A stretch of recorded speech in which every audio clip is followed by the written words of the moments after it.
नमस्कार, मी पंजाब डक. बऱ्याच शेतकऱ्याचे फोन येईल की पाऊस येणार. मी म्हणलं काही येणार नाही, तुम्ही तुमचा हरभरा पेरू शकता, गहू पेरू शकता. राज्यातल्या सर्व शेतकऱ्याला सांगू इच्छितो, पूर्व विदर्भ, पश्चिम विदर्भ, दक्षिण महाराष्ट्र, उत्तर महाराष्ट्र, कोकणपट्टी, खानदेश सर्व शेतकऱ्याला सांगू इच्छितो की राज्यात सध्या तरी पावसाचं वातावरण नाही. मग राज्यात मग पाऊस कधी येणार, तर तुम्हाला एक पहिल्यापासून मी सांगतो की एक तुम्ही काय करा, कॅलेंडरमध्ये एक तारीख लिहून ठेवा. दरवर्षी आपल्या महाराष्ट्रामध्ये 2 डिसेंबर ते 7 डिसेंबर 2, 3, 4, 5, 6, 7 डिसेंबरच्या दरम्यान दरवर्षी महाराष्ट्रात एक अवकाळी येणार. हे दरवर्षीचं वर्षानुवर्षाचा हे अंदाज कायमचा लिहून घ्या. पण राज्यात सध्या तरी नाही पाऊस. मग तुम्हाला सांगू इच्छितो काय होणार आहे.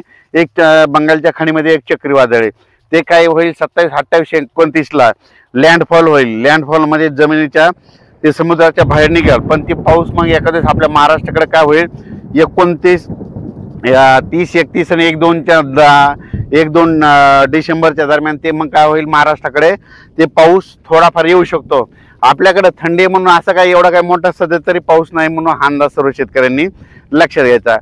फक्त काय होणार, ते चक्रीवादळ येत असल्यामुळे ते चक्रीवादळ ते मध्ये ते काय होईल, त्याचं थोडं आभाळ देखील येणार. 28-29च्या नंतर राज्यामध्ये ढगाळ वातावरण राहील आणि त्याच्यानंतर जर आपल्या इकडली थंडी जर कमी झाली तर मग ते पाऊस आपल्याकडे येऊ शकतो.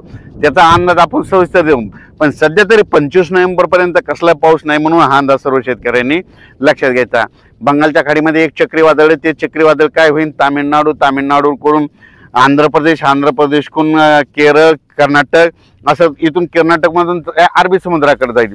अरबी समुद्राकडे जात असताना त्याच्या एका पंखाद्वारे काय होईल, एका दिवस मग 28-29 नोव्हेंबर ते 5 डिसेंबरच्या दरम्यान मग राज्यात एक तुरळक पावसाचा अंदाज येऊ शकतो.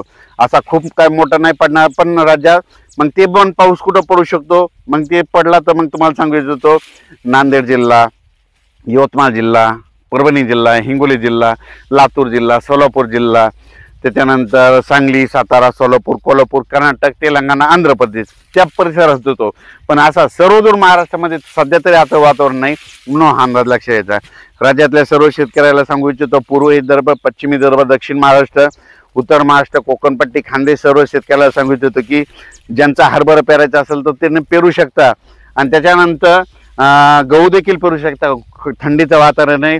आणि तुम्हाला एक सांगू इच्छितो, बऱ्याच शेतकऱ्याला हे स्प्रिंकलर लावण्याचं कारण सांगतो की काय झालं की बऱ्याच शेतकऱ्याचे फोन आले मला की आम्ही हरभरा पेरलं आणि काही ठिकाणी ओल नाही, तर मग पाणी द्यायला चालतंय का.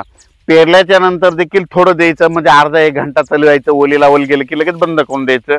म्हणून हे तयारी म्हणून आम्ही हे सुरुवात म्हणून आपलं तयारी करून ठेवलेली. म्हणजे भविष्य आता हरभरा निघणार आहे, त्याच्यामुळे हे निश्चित टेस्ट करून बघण्यासाठी आम्ही हे चालू केलेलं आहे. म्हणून हे तुम्हाला एक सांगू इच्छितो. त्याच्यानंतर राज्यात सांगायचं झालं